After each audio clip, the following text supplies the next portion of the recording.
Pour dimanche, C'était magnifique. on C'était magnifique. se rend compte que voilà, il y a du potentiel. Il y a du potentiel. Il y a de la relève. Et la relève Assuré. arrive, effectivement. La relève arrive. Merci Seigneur pour notre jeunesse. Je prie que ça leur donne des motivations. Amen. Ouais. Des vocations. Des vocations, pourquoi pas. Et voilà que le Seigneur lève des ouvriers. Le champ est blanc. Priez le maître de la moisson. Il donne des ouvriers. Amen. Voilà. On veut prier que le Seigneur la bénisse, notre jeunesse. Puis, on veut remettre ces moments entre les mains du Seigneur. On veut continuer à prier pour qu'il nous renouvelle. Amen. J'aime bien lorsque Jean va s'adresser dans sa première épître, il n'a oublié personne. Voilà, donc il s'est adressé au Père, il s'est adressé après. Non? Non, c'est pas les fils. Ouais, on peut dire les fils. Il s'est adressé à 3 catégories de personnes. Les pères, les jeunes et les enfants. Ouais. Mais voilà, que le Seigneur permette qu'on soit renouvelés tous ensemble. Et que, parce que dans la maison du Seigneur, à tout moment, Dieu est capable d'utiliser toutes les catégories de personnes que nous sommes. Voilà, on prie quelques instants, on remet ces moments entre ses mains. Seigneur notre Dieu, nous voulons te remercier pour dimanche, nous te remercions pour notre jeunesse. Prions pour elle en ce moment. Remettons chaque jeune entre tes mains, les encadrant également, que ce qui s'est passé dimanche puisse les encourager à rester attachés à toi, à trouver en toi des vocations pour te servir dans un domaine ou dans un autre. Bénis-les, Seigneur, et ce que tu as déposé sur nos cœurs, bénis-nous, donne-nous de garder précieusement ces choses. Nous voulons, Seigneur, prier que tu continues de nous visiter, de bénir ton Église, de rajouter, Seigneur, à ceux qui sont sauvés, de nous renouveler spirituellement. Renouvelle-nous dans le service. Tout à l'heure, il y a eu cette première répétition pour l'intervention à Pâques. Nous prions, Seigneur, que tu sois avec nous dans cette intervention. Merci, Seigneur, de poser ta main sur nos aînés qui vont intervenir. Permets que là aussi l'onction du Saint-Esprit se manifeste et que dans nos limites, nos faiblesses, le Saint-Esprit agisse pour que ces personnes soient bénies, mais qu'au-delà, Seigneur, de ceux qui seront là, que toute cette maison soit bénie, que le personnel soit touché par la grâce de Jésus-Christ. Merci, Seigneur. Bénis-nous ce soir. Parle-nous encore au travers de ta parole, dans le nom de Jésus-Christ. Amen.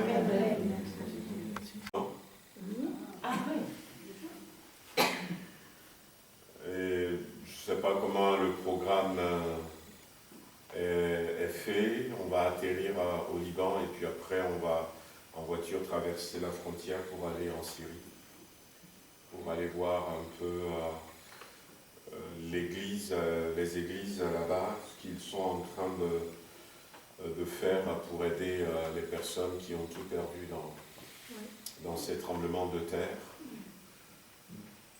Alors pour aller en Syrie, on a besoin d'un visa.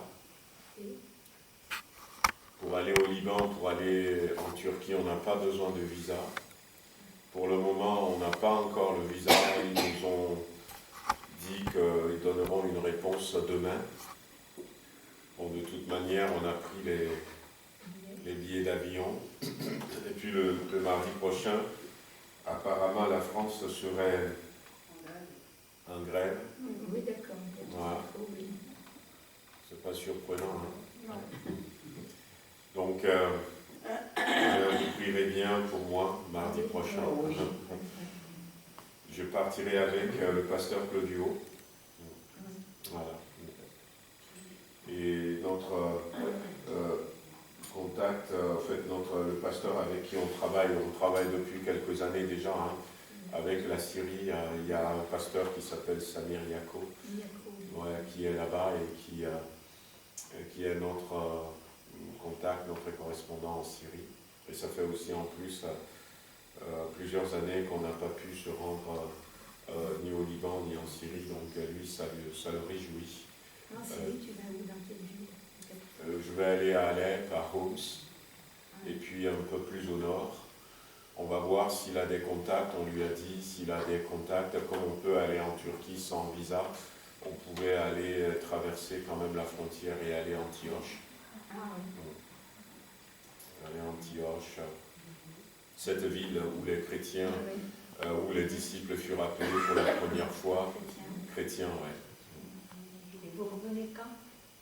Et on revient 17. le 15. On arrive en France le 15. Ouais. Le 15, mais c'est le soir, c'est dans la nuit. Ouais. Voilà, ok. Pour info. Voilà, donc mardi dernier, on avait commencé la vie d'Élisée. On avait parlé donc de cette phrase où la Sunamite avait vu dans Élisée un saint homme de Dieu et lui a construit une chambre haute. On s'était arrêté sur saint, on s'était arrêté sur homme de Dieu, on s'était aussi arrêté sur la chambre haute qui a été construite en dur, le symbolisme que ça apporte dans notre vie chrétienne. On avait parlé aussi un peu de ces éléments qui se trouvaient dans cette chambre, le lit, la table, la chaise pour s'asseoir et le chandelier pour la lumière. Et vendredi, on avait continué, on avait parlé donc d'Élisée qui va, la naissance, la maladie, la mort du fils de la Sunamite.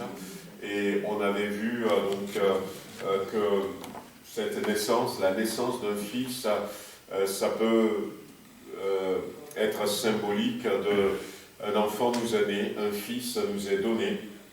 Et cette femme, elle avait tout pour être heureuse, elle avait de la richesse, de l'argent, mais elle n'a point de fils. Et pareillement, quand on n'a pas le Fils de Dieu, on peut tout avoir, mais il nous manque quelque chose pour notre salut et notre bonheur éternel. Et on avait vu qu'elle était dans l'incapacité donc de solutionner ce problème. Et finalement, Élisée va venir et cet enfant va naître. Et puis plus tard, elle va dire ma tête, ma tête. On a parlé un peu de la tête. On a parlé de l'impuissance de ses parents dans un premier temps, puisqu'elle va laisser l'enfant sur ses genoux jusqu'à ce que l'enfant meure. Et elle n'avait pas d'autre moyen. Mais à partir de là, on avait parlé de la démarche de foi de cette dame. Elle va se décharger, elle ne va pas pleurer, elle ne va pas crier. Elle était dans le calme et la tranquillité sera votre force. Elle va se décharger donc de son problème. Elle monta dans la chambre qu'elle avait construite à l'homme de Dieu. Et il y aura des moments dans la vie de tout un chacun d'entre nous où nous aurons besoin d'une manière peut-être beaucoup plus intime de nous confier à Dieu.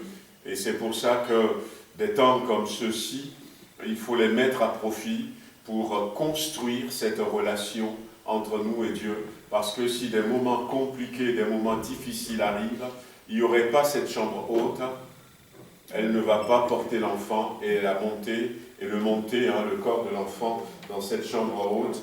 On a vu que la foi qu'elle avait, c'est une foi agissante. Elle ne s'est pas contentée simplement de dire « j'ai confiance en Dieu », mais elle a agi. Et puis sa confession aussi, tout va bien. Elle a persévéré et finalement, l'enfant va revenir à la vie. Mais on s'était arrêté là. On voulait aujourd'hui plutôt revenir sur, avant de parler vraiment de la résurrection de l'enfant, donc la vie d'Élisée, donc disons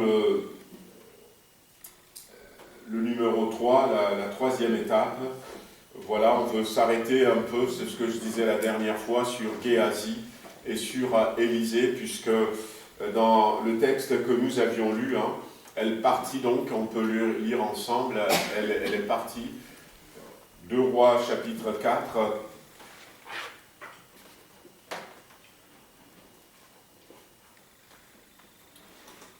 alors toute l'histoire, si vous ne l'aviez pas encore lue, donc vous pouvez le reprendre dans 2 Rois chapitre 4, à partir du verset 8.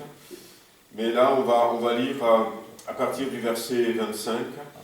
Elle partit donc et se rendit vers l'homme de Dieu sur la montagne du Carmel. L'homme de Dieu, l'ayant aperçu de loin, dit à Géasi, son serviteur, « Voici cette Sunamite. Maintenant, cours donc à sa rencontre et dis-lui, te portes-tu bien? Ton mari et ton enfant se portent-ils bien? » Elle répondit, « Bien. » Et nous avions dit ce mot, c'est « Shalom ». Et dès qu'elle fut arrivée auprès de l'homme de Dieu sur la montagne, elle embrassa ses pieds. Géasi s'approcha pour la repousser, mais l'homme de Dieu dit, « Laisse-la, car son âme est dans l'amertume, et l'Éternel me l'a cachée et ne me l'a point fait connaître. » Alors elle dit, « Ai-je demandé un fils à mon Seigneur? N'ai-je pas dit, ne me trompe pas? » Élisée dit à Géasi, « Saint terrain, prends mon bâton dans ta main et pars. Si tu rencontres quelqu'un, ne le salue pas, et si quelqu'un te salue, ne lui réponds pas. Tu mettras mon bâton sur le visage de l'enfant. » La mère de l'enfant dit, « L'Éternel est vivant, et ton âme est vivante. Je ne te quitterai point. » Et il se leva et la suivit. Géasi les avait devancés, il avait mis le bâton sur le visage de l'enfant, mais il n'y eut ni voix, ni signe d'attention. Il s'en retourna à la rencontre d'Élisée et lui rapporta la chose en disant, « L'enfant ne s'est pas réveillé. » Mais lorsque Élisée arriva dans la maison, voici l'enfant était mort, couché sur son lit. Et la Bible dit que Élisée entra, ferma la porte sur eux deux, et il pria l'Éternel. Il monta et se coucha sur l'enfant. Il mit sa bouche sur sa bouche, ses yeux sur ses yeux, ses mains sur ses mains, et il s'étendit sur lui, et la chair de l'enfant se réchauffa. Élisée s'éloigna, alla çà et là par la maison, puis remonta et s'étendit sur l'enfant, et l'enfant éternua 7 fois, et il ouvrit les yeux. Élisée appela Géasi et dit, « Appelle cette Sunamite. » Géasi l'appela, et elle vint vers Élisée qui dit, « Prends ton fils. » Elle alla se jeter à ses pieds, et se prosterna contre terre, et elle prit son fils, et sortit. Amen. Amen. Voilà donc, au travers de la résurrection de cet enfant, il y a eu 2 interventions. Une intervention de Géasi, et une intervention d'Élisée. Et ces 2 interventions nous amènent à parler ce soir de 2 profils de serviteurs. 2 profils de serviteurs. Et Géasi qui est serviteur d'Élisée, et puis Élisée, serviteur de Dieu. Au départ, c'est vrai que Élisée a été au service d'Élie, mais nous l'avions vu dès le départ, la femme va dire « ce saint homme de Dieu ». Et d'ailleurs, dans le texte que nous avions lu, Élisée était un homme de Dieu, était appelé homme de Dieu.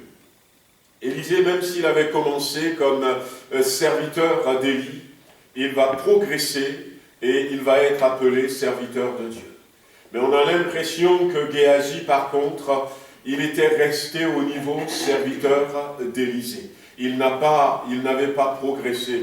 Et là, donc, ces 2 profils de serviteurs, on peut commencer dans l'Église, on peut commencer comme les 7 personnes qui ont été choisies choisissez parmi vous des personnes qui vont servir aux tables et qui vont régler le problème de la distribution des repas. Et il y en avait plusieurs qui ont été choisis, mais parmi ces plusieurs, Nicanor, entre autres, il va y en avoir 2 qui vont changer de position, changer de statut devant Dieu, qui vont être qualifiés. Étienne, qui connaissaient, c'était tous des hommes remplis du Saint-Esprit, c'était le critère dans Actes chapitre 6, mais Philippe qui était devenu l'évangéliste qu'on connaît, et puis Étienne qui va être le premier martyr, ils ont changé, ils ont progressé, ils ont évolué. Et le but ce soir, c'est que le Seigneur nous donne de savoir où est-ce que nous sommes. Est-ce que nous sommes serviteurs tout court, serviteurs de nous-mêmes, serviteurs de quelqu'un, ou est-ce que nous sommes serviteurs de Dieu? Et en découvrant à quel niveau nous sommes, eh bien nous pouvons progresser, décider d'aller plus loin. J'ai parlé d'Élisée avec Élie. Je pouvais parler aussi de cet homme qui s'appelait Osée. Vous le connaissez, Osée, dans la Bible? Hein? Il y a le prophèt, Osée, et puis un autre Osée, mais ça s'écrit différemment les deux. Le prophète c'est O-S-E-E, et Osée c'est H-O, celui dont je parle, mais on ne l'appelle pas souvent Osée, on l'a juste dit qu'il s'appelait Osée, mais c'est Josué. Ouais, il s'appelait Osée, et c'est Moïse qui lui a donné le nom de Jésus. Et Josué égale Jésus. C'est la même chose. Voilà, c'est la même chose. Donc, lui aussi, par exemple, on peut parler de lui qui va progresser et qui finalement va être celui qui va conduire ce peuple. Et c'était un homme qui, au départ, ce garçon Josué, quand il était avec Moïse, il y a eu cette scène qui montre qu'il n'avait pas tout reçu dès le départ, puisqu'il avait accompagné Moïse sur la montagne, quand Moïse était allé sur le mont Sinaï. Mais il n'est pas allé au sommet de la montagne. Il s'est arrêté quelque part et il attendait Moïse. Moïse a gravi les dernières marches. Et quand Moïse revenait avec les 2 tables de pierre, il y avait la fête dans le camp. Alors Josué dira à Moïse, eh bien, on attaque le camp, on attaque le peuple d'Israël, vite et vite, étant celui qui dirigeait, qui était un peu le commandant de l'armée. Et Moïse lui a dit, calme-toi, ce ne sont pas des bruits de guerre. Et on comprend qu'il va grandir parce que sa perception n'était pas efficace à ce moment-là, son discernement n'était pas assez efficace à ce moment-là. Mais la Bible dira que cet homme va passer du temps dans la présence de Dieu et il va progresser petit à petit. Et quand le moment est venu et quand Moïse a compris la vision de Dieu en disant que ce qui se passe, c'est ce qui va se passer, il y aura un homme qui s'appellera Jésus, qui va conduire le peuple de Dieu dans la vie éternelle. Moïse n'a pas hésité à le choisir, à lui donner ce nom, et Dieu va le confirmer. Et c'est le but ce soir que nous puissions progresser, quel que soit notre niveau, pour être ces hommes, ces femmes, qui vont aller aussi loin que possible avec Dieu. Alors, Géasi, serviteur d'Élisée. Alors, Géasi, ce qu'on remarque dans ce passage que nous avions lu, c'est qu'il n'a pas une foi propre.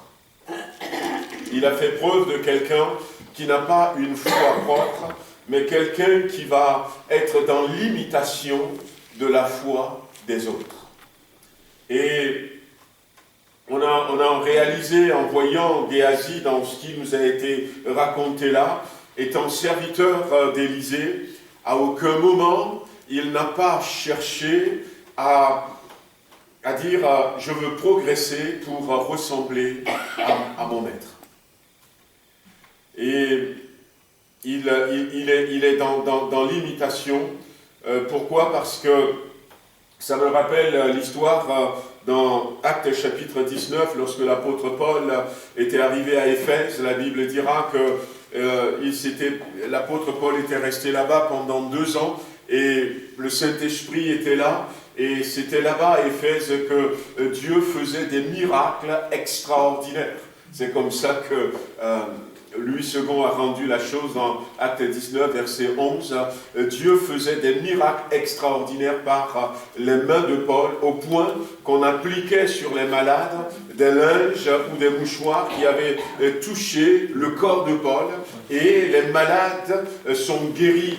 Les esprits malins sont chassés simplement parce qu'on touchait Paul avec un mouchoir qu'on déposait sur quelqu'un qui était possédé. Et c'était là que les fils de Séva, qui étaient exorcistes juifs ambulants, vont essayer d'invoquer le nom de Jésus-Christ que Paul prêche.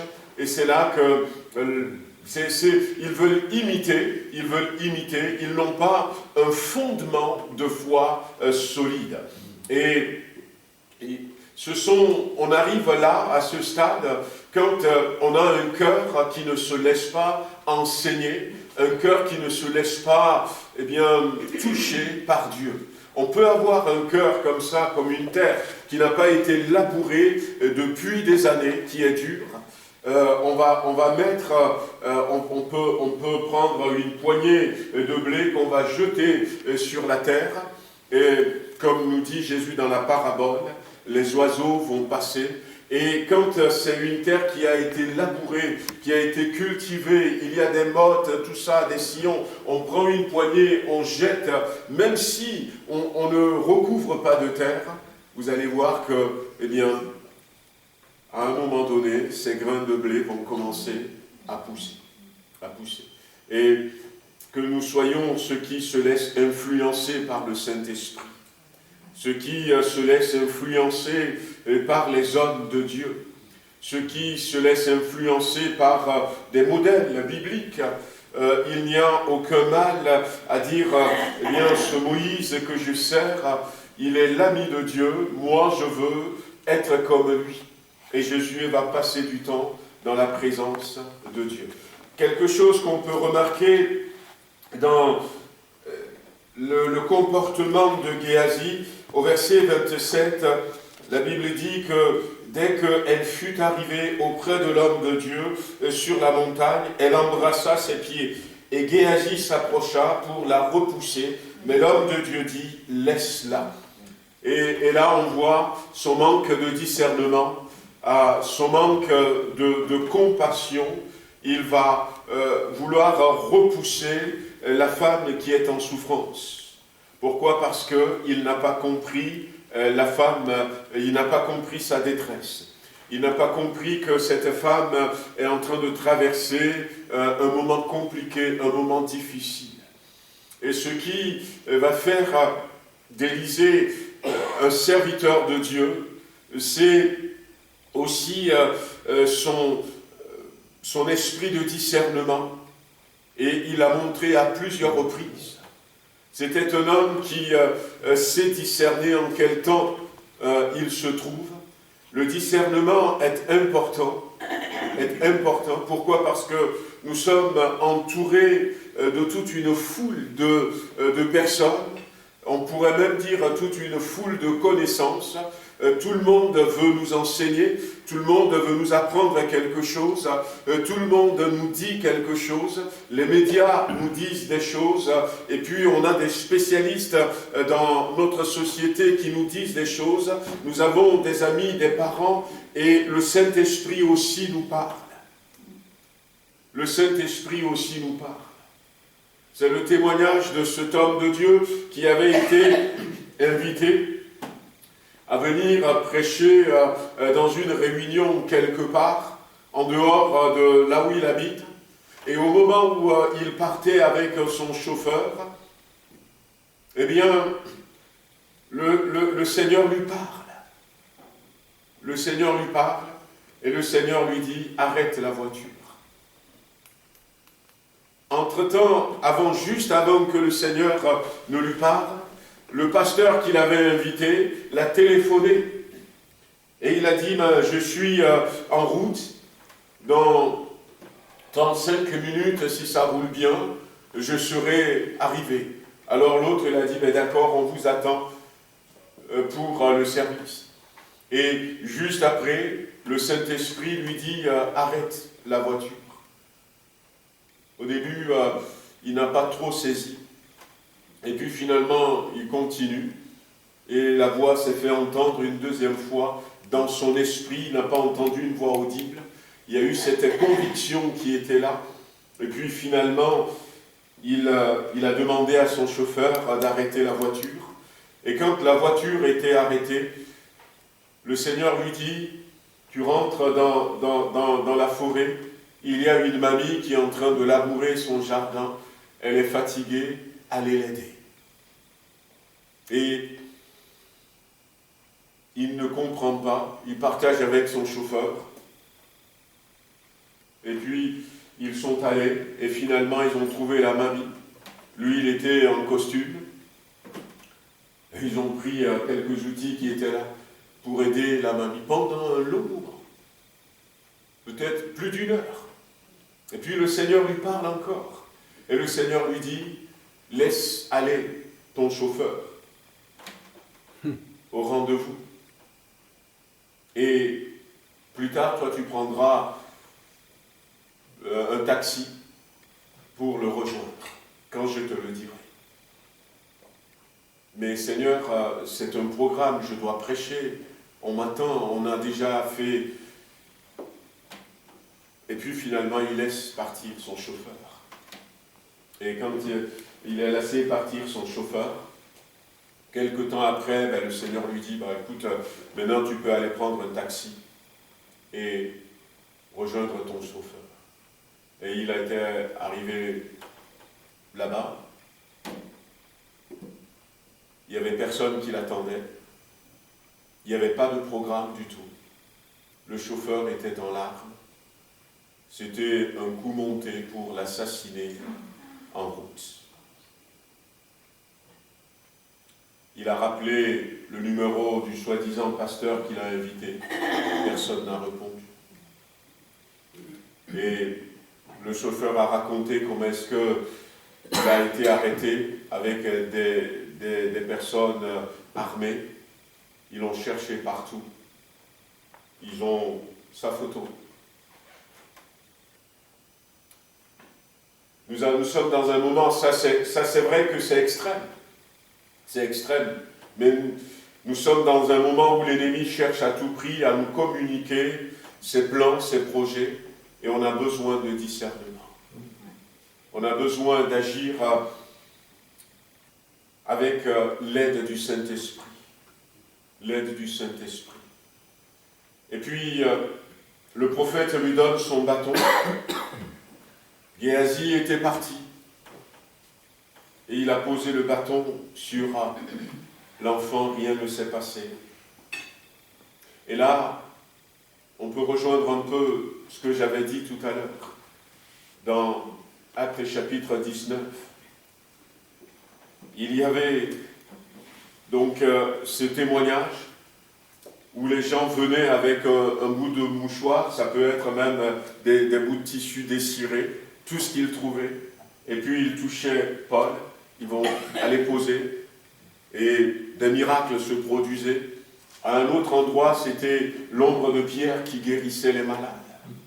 Mais malheureusement, aujourd'hui, si vous avez le temps et vous allez sur Internet et dans plusieurs pays, on vend de l'huile d'onction, on vend de l'eau bénite, même dans des églises évangéliques.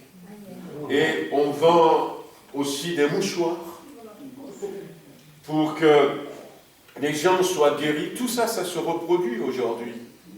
Mais ce que Géasi n'avait pas compris, c'est que le miracle ne se trouve pas dans le mouchoir. Pas du tout. Le miracle ne se trouve pas du tout dans l'eau bénite. Même si ils vendent de l'huile d'onction, ça n'existe pas. Ça a existé du temps du tabernacle. Prépare une huile qu'on peut, entre guillemets, appeler huile d'onction, une huile spéciale. Et Dieu a dit à Moïse, je t'interdis de refabriquer la même huile dans les mêmes proportions. Ce qui existe, c'est l'onction d'huile. Mais il n'existe pas d'huile d'onction.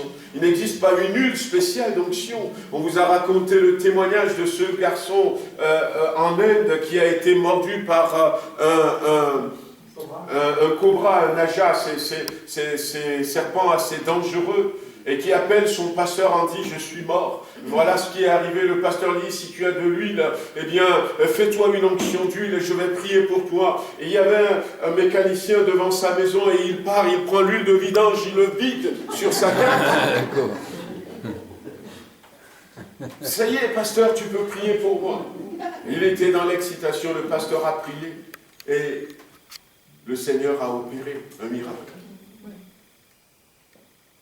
Et Géasi n'avait pas compris que la vraie foi, c'est ça qui produit les miracles. Ce n'est pas le bâton. Pas du tout, ce n'est pas le bâton d'Élisée. Mais c'est la prière. Et il n'a rien fait. Il a marché. La Bible nous dira plus tard, concernant Élisée, quand il était arrivé, il a prié. La Bible a marqué. Élisée a prié. Mais Géasi n'a même pas prié. Il a confiance dans ce bateau. Et combien ont confiance dans des gadgets et ça ne marche pas. Et nous avons besoin de développer une foi personnelle, une intimité personnelle, une vie de prière, notre piété personnelle. C'est ça qui fait. Et quand la parole de Dieu vient et rencontre notre piété, rencontre notre foi, rencontre notre persévérance, le miracle se produit. Le miracle se produit. Il y a beaucoup de superstitions à penser que je vais poser le bâton et puis le miracle va se passer. Et la Bible dit que l'enfant ne s'est pas réveillé. L'enfant ne s'est pas réveillé. Est-ce que Géasi a vraiment souhaité que cet enfant se réveille? Est-ce qu'il était dans le désir de vivre un miracle? De dire, mais moi aussi, j'ai fait quelque chose. Est-ce qu'il se sent concerné? Un jour, le Seigneur va apparaître à un homme et il va lui dire à cet homme, alors qu'il a appelé cet homme à le servir, quand il était encore jeune, et c'était un joueur de rugby en Angleterre. Son père était pasteur. Et il avait essayé de servir le Seigneur, et ça n'a pas marché. Ça n'avait pas marché comme ça marchait pour son papa. Il a fait son effort, il a fait ce qu'il pouvait, mais ça ne marchait pas. Mais son papa l'encourageait, et puis son papa était décédé, et là il est retourné au rugby. Ça ne marchait pas, c'est lui qui me tenait. Il est retourné au rugby, et ce jour-là, il était seul, en train de s'entraîner. Puisqu'il avait arrêté, ça fait longtemps, il veut revenir en forme. Et le Seigneur lui apparaît ce jour-là. Et le Seigneur lui dit, quand est-ce que tu vas laisser de côté ce ballon et faire ce que je t'ai demandé, ce pourquoi je t'ai appelé? Il n'a rien dit, il a posé le ballon. Et puis, le Seigneur était resté là, lui a rien dit. Et quand il a posé le ballon, il a fait demi-tour. Et il rentrait à la maison. Et le Seigneur lui a dit, attends, sans l'amour, tu ne pourras jamais réussir. le Seigneur lui a montré pourquoi il n'a pas réussi. Tant que tu n'auras pas d'amour pour ceux qui sont en face de toi, tu ne pourras pas réussir ton ministère. Et Géasi, c'est ce serviteur qui... c'est Élisée qui dira, voyez-vous, Élisée qui dira à un moment donné à Géasi, qu'est-ce qu'on peut faire pour cette femme? Elle nous accueille chez elle, elle nous donne à manger, elle nous a construit une chambre, mais qu'est-ce qu'on peut faire pour elle? Et ça travaillait Élisée. Mais Géasi, non, c'est ce que Dieu lui a dit de faire. Et puis bon voilà, moi je profite et tranquille. Aucun attachement pour la personne. Et puis, et ça n'a pas marché. Mais c'est vrai qu'on parlait tout à l'heure de discernement, que Géasi n'avait pas, mais que Élisée avait, puisque au verset 27 que j'avais lu tout à l'heure, quand Géasi s'approcha pour repousser la dame, Élisée lui dit, « Laisse-la, car son âme est dans l'amertume, et l'Éternel me l'a cachée. » Son âme est dans l'amertume. Il avait du discernement. Il avait compris qu'il y a quelque chose qui n'allait pas. Il a compris que cette femme est en souffrance. Il avait ce discernement dont nous avons besoin. Et il faut que nous prions pour avoir ce discernement. Ce discernement qui a manqué en premier à Jésus, mais qu'il va acquérir à force de rester à proximité du Seigneur. Élisée a fait preuve également, malgré que ce soit un grand prophète, il a fait preuve de son humilité. De son humilité. Il dira dans ce verset, « Et l'Éternel me l'a caché et ne me l'a point fait connaître. » Il reconnaît en cela que ce n'est pas lui qui fait. Tout comme Géasi, lui, n'a pas reconnu que ce n'est pas le bâton qui fait. Élisée, lui, il savait que ce n'est pas lui qui fait. C'est Dieu qui doit me révéler. C'est Dieu qui est le chef. Et il a reconnu qu'il ne savait pas. Et il reconnaît qu'il dépend de Dieu. Il dépend de Dieu. Personne ne peut parvenir à être serviteur de Dieu si nous n'avons pas cette attitude de dépendre de Dieu. Et Dieu ne nous appellerait pas son serviteur s'il sait que nous ne dépendons pas de lui. Si c'est nous-mêmes qui faisons avec notre force, notre capacité, il va nous laisser faire. Et Élisée a bien reconnu que non, l'humilité précède la gloire. Seigneur, tu ne me l'avais pas dit. Et le verset 33, comme j'avais dit tout à l'heure, Élisée entra et ferma la porte sur eux deux, et il pria l'Éternel. Ça vient compléter. Il avait son bâton, certes. Il avait fait des miracles. Le sel, le bout de bois pour faire flotter le fer de la hache. Mais il prie. Il prie. Il va demander à Dieu d'intervenir. Et dans la prière, on demande à Dieu de prendre toute sa place. C'est lui qui fait. C'est lui qui fait. Jésus, il ne priait pas toujours avant que des miracles se produisent.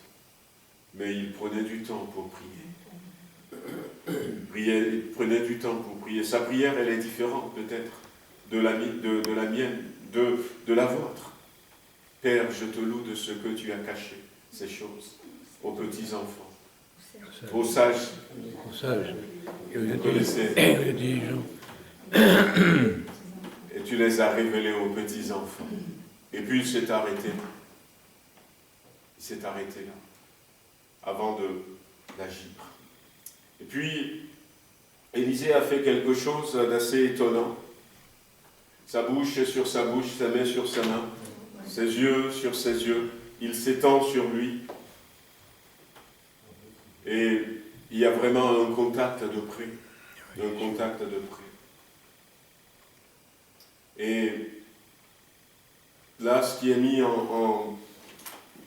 comment l'appelle-t-on, ce qui ressort donc dans ce passage, je peux le relire. Il monta, se coucha sur l'enfant, et mit sa bouche sur sa bouche, ses yeux sur ses yeux, ses mains sur sa main, et il s'étendit sur lui, et la chair de l'enfant se réchauffa. Curieuse manière de ramener à la vie quelqu'un qui est mort, mais moi, ça me fait penser à la croix. Ça me fait penser à la croix. Il va se tendre sur... Il a pris cette position. La maman n'a certainement pas couché l'enfant comme ça, mais je pense qu'il voulait nous dire quelque chose. La croix nous parle du sacrifice de Jésus, certes. La croix nous parle de la venue de Jésus sur la terre. La croix nous parle du prix payé. Mais au travers de cette image, déjà il y a le contact. Dieu qui lui a caché à Élisée que cette femme était en souffrance, donc il avait confessé. Dieu qui avait il avait prié. Qu'est-ce que Dieu lui avait dit? Pourquoi cette fois-ci il n'a pas pris que le bâton pour poser sur l'enfant? Mais pourquoi est-ce qu'il avait fait comme ça? Qu'est-ce que le Seigneur lui a dit? Mais une première chose, c'est que il va y avoir vraiment un contact entre Élisée et le corps de ce garçon. Ça nous parle de contact. On ne peut pas sauver les gens de loin. Et c'est pour ça que Jésus-Christ est venu sur la terre. On ne peut pas les sauver de loin. Il a mangé avec les hommes qu'il voulait sauver. Il a pleuré au tombeau de Lazare. Il a marché dans les rues où marchent ces personnes. Il a dialogué avec eux. Il n'a pas hésité à demander de l'eau à la femme samaritaine. Voyez-vous, Jésus était en contact avec la terre, avec le monde qu'il voulait sauver. Et il a mis sa bouche sur notre bouche. Vous savez, le secret de la réussite se trouve dans notre bouche. Le secret de la réussite se trouve dans notre bouche. Ça dépend de ce que nous disons. Ça dépend de ce que nous confessons. Le Seigneur a mis sa parole dans notre bouche. Mais des fois, nous n'arrivons pas à prononcer ces paroles. Nous gardons ces paroles. Il a mis sa parole dans notre bouche. Tout comme il l'avait fait pour les prophètes. Je mettrai ma parole dans ta bouche et tu le diras. La bouche est concernée. Et le Seigneur a changé aussi notre façon de voir. Les yeux ont été cités dans ce passage, notre manière de voir. Lorsque nous voulons être serviteurs de Dieu, nous ne devons plus continuer à voir comme nous voyions avant. Les gens du monde vont voir, peut-être, si je reste sur ce que nous avions partagé, des miracles. Mais nous voyons une intimité avec Dieu. Les gens peuvent voir les biens terrestres, mais nous voyons la maison que le Seigneur nous a construite là-haut. Les gens peuvent voir des fois même la souffrance et trouver des raisons, ça dépend. Mais les 3 jeunes garçons vont dire, même si notre Dieu ne nous secourt pas,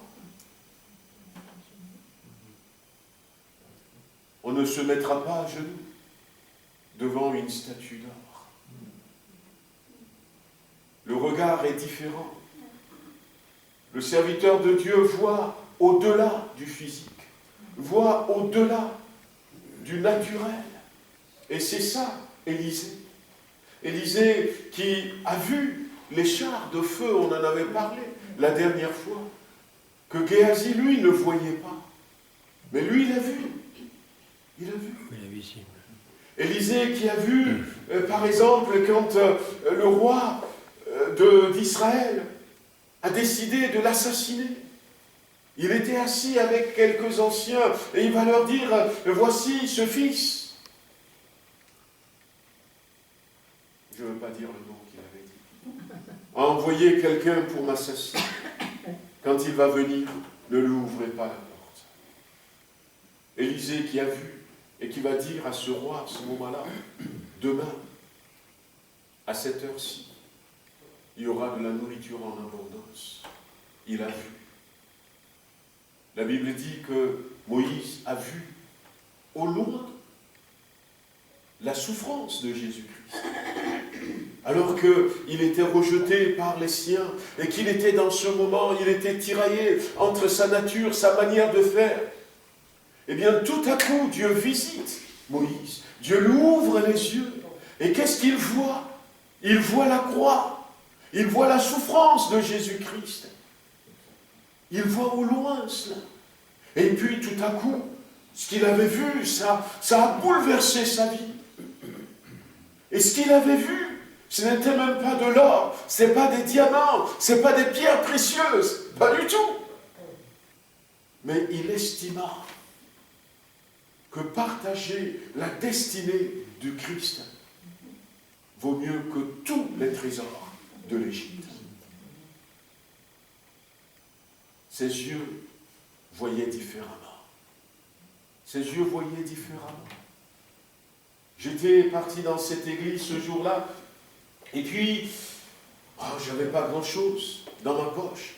Et quand on allait prêcher comme ça, au Togo, à la fin du culte, eh bien, le pasteur, il me donne un billet en disant, écoute, tu vas prendre le taxi, c'est comme ça qu'on fait, on paie, même ici aussi.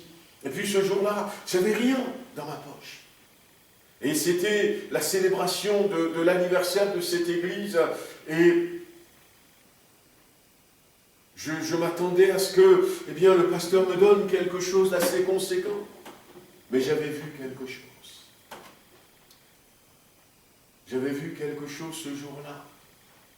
Et puis à la fin, même pas à la fin, j'avais dit devant toute l'église, je ne prends rien. Je ne prends rien. Tout ce que vous voulez me donner aujourd'hui, eh bien,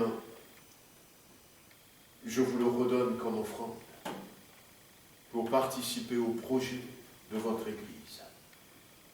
Et puis à la fin, quand j'allais partir, sachant que j'ai rien et que je vais marcher à pied, peut-être 3-4 kilomètres, le pasteur est venu et il a dit, prends quand même quelque chose pour le taxi. J'ai dit non. J'avais vu quelque chose. Ça change. Des fois, c'est pas grande chose que le Seigneur nous montre. Mais nos yeux, des fois, décident de là où nos pieds doivent nous conduire. Oui. Il a mis ses yeux sur ses yeux, ses mains sur nos mains, les mains de Jésus, quand on le verra, je l'avais dit, il y a encore les trous qui sont dans ses mains. Le marque des clous, il est resté comme ça, dans l'éternité.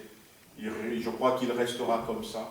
La plaie a été guérie, mais le trou est là. Il nous a gravés dans ses mains. Ça nous rappelle le sacrifice. Ça nous rappelle aussi le travail. Ça nous rappelle de nous donner. La Bible dira à un moment donné que Josué ne sortait plus du tabernacle. Il était resté là constamment dans la présence de Dieu. il l'avait donné. Il a fait des efforts. Dieu ne l'avait pas choisi par favoritisme.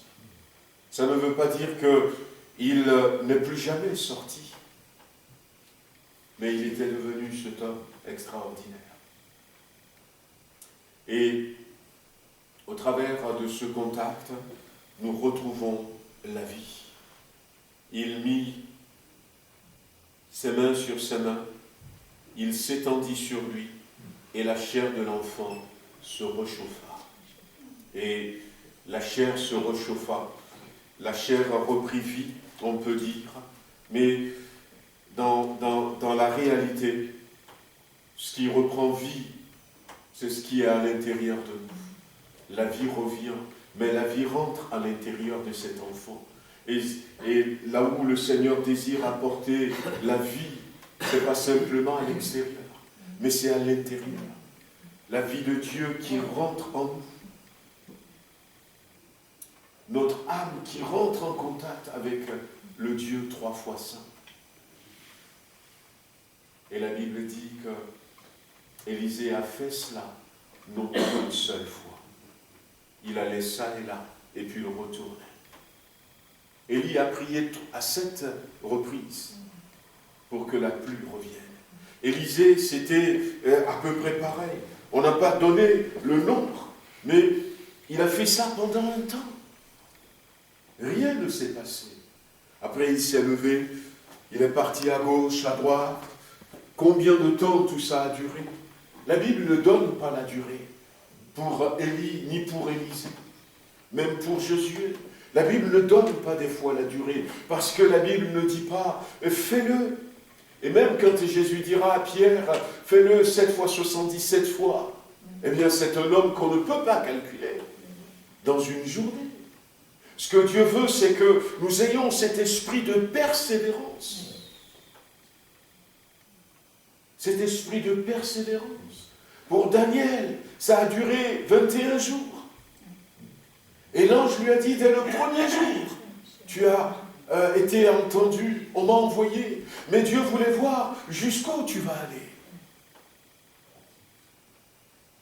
Oui, on peut dire la patience, c'est la même racine, la persévérance, la patience, le désir de montrer à Dieu que je veux véritablement. Et lorsque la vie revient, la Bible dit que le corps se réchauffa. On retrouve eh bien, cette chaleur.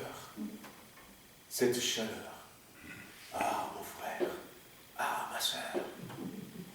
Ah, il y avait cette chaleur dans l'église. Ouais. Il y avait cette chaleur qui était là, dans la réunion. Voyez-vous? Et on retrouve la chaleur du Saint-Esprit. Et la chaleur de l'amour, pourquoi pas? La chaleur de la joie, de la paix, la chaleur du Saint-Esprit. Il y a cette chaleur qui est là. On peut mettre de l'eau sur nous, mais on ne s'éteint pas, parce que la chaleur est là. Le zèle est là. Et puis, la Bible dit que l'enfant va éternuer 7 fois. Le souffle est là. Souffle, souffle de Dieu, qu'accueillons. Voyez-vous, le souffle est là. Le vent est là. Ouais. Et le Saint-Esprit, lorsque la Bible parle d'esprit, la Bible parle de souffle, le roua en hébreu, c'est le même mot. Roua veut dire souffle, roua veut dire esprit. Et puis, et l'enfant a éternué 7 fois, mais c'est toute une autre histoire. Saviez-vous que Jésus avait prononcé cette parole à la croix? Voilà. Il éternua 7 fois, et puis il est revenu à la vie. La Bible dit que ses yeux s'ouvrent. Ses yeux s'ouvrent. Élisée s'éloignant, ça et là, de par la maison, puis remonta, s'étendit sur l'enfant. L'enfant éternua 7 fois et il ouvrit les yeux. Oui, il ouvrit les yeux. Ça nous parle aussi de vision. Quand on est ressuscité, la vision maintenant, comme elle est établie, la vision est restaurée. Et puis Élisée va le redonner à sa famille. Et la vie sociale va continuer. Le retour à la vie, c'est Élisée qui va l'apporter. Il va l'apporter de cette manière-là, pour nous dire que nous aussi, nous sommes appelés à être des serviteurs de Dieu. Et ce que nous pouvons retenir, c'est que dans ces temps de la fin, nous avons vraiment besoin de discernement. Nous avons besoin de laisser nos vies dépendre véritablement de Dieu. Apprenons à dépendre complètement de lui, à ne pas nous imposer à Dieu, mais enrichissons notre vie de prière. Soyez en contact avec la croix. Soyons en contact avec la croix. N'oublions pas que la croix nous a apporté des choses. La croix a fait qu'aujourd'hui, nous avons les paroles de Dieu dans notre bouche. Soyons de ceux qui vont faire attention à cela, qui vont prononcer des paroles. Et je l'avais dit peut-être déjà ici, mais je le redis encore ce soir, peut-être pour celui qui ne l'a pas entendu. Quand Job était en souffrance, à un moment donné, sa femme vient et sa femme lui dit « Maudit Dieu et meurt ». Et puis Job va répondre à sa femme « Quoi? Tu parles comme une femme qui n'a pas de sens. Nous recevons de Dieu le bien, nous recevons aussi les épreuves. » Mais ce qui est étonnant, c'est que quand Job a dit cela à sa femme, et quand la femme de Job lui a dit cela, « Maudit Dieu et meurt », quand on remonte juste quelques versets en arrière, on voit que ce sont les paroles du diable. C'est ce que le diable a dit. Si tu le mets dans cette situation, il te maudira. Et la femme de cet homme prononce les paroles du diable. Voyez-vous? Et même, à un moment donné, Pierre va dire à Jésus-Christ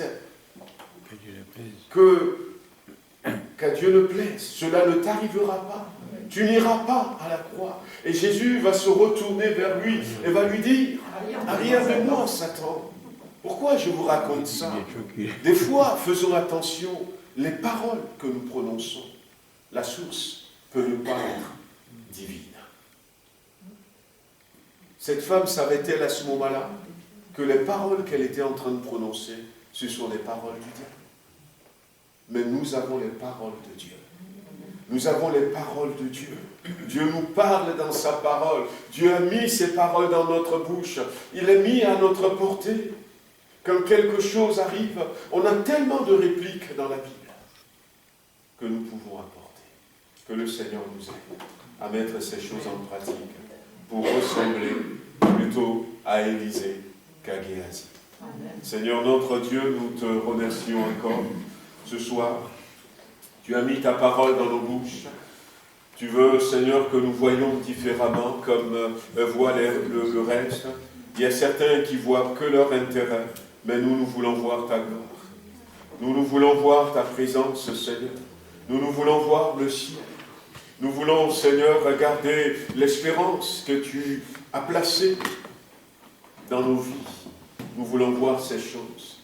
Nous te remercions pour cette possibilité, cette capacité que nous avons encore ce soir de progresser. Tu sais là où se trouve chacun d'entre nous. Et tu sais dans quel domaine nous avons besoin de continuer à évoluer, à grandir, à progresser pour devenir réellement ces femmes de Dieu, Amen. Ces hommes. Bénis-nous, bénis le reste de cette semaine. Garde-nous dans le creux de ta main et donne-nous de progresser dans ces domaines. Dans le puissant nom de Jésus-Christ. Amen.